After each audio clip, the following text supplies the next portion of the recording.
Hello, this is Derek here, continuing my video diary of my time in Germany, and I bumped into Dr. Klein. Dean of the European School of Governance and the Secretary General of the International Federation for Systems Research, where we integrate systems thinking, systems practice, the research, but more so the practical application of it all. And amazing, and we just had a really interesting conversation. What was your key takeaway? How relevant the metaphors are we live by.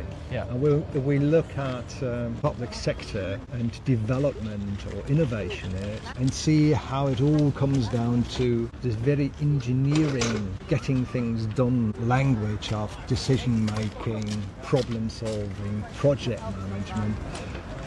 We lose that organic momentum that we would embrace in going to the metaphor of a garden, to look at the public realm really as a garden that grew over years. Decades, even centuries even.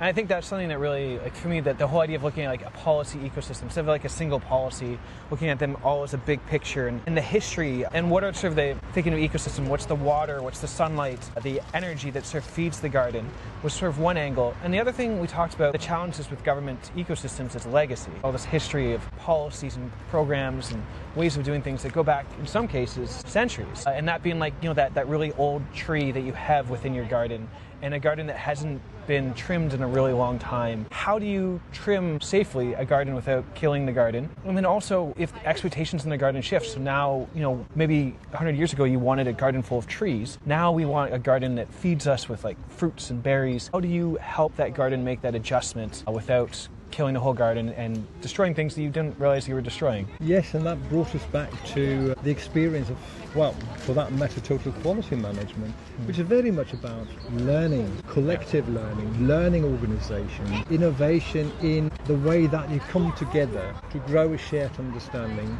from the core reflected, lived experience. And this is like in the garden, clearing the thickets to really get to that clarity. What is it that we do when we do what we do?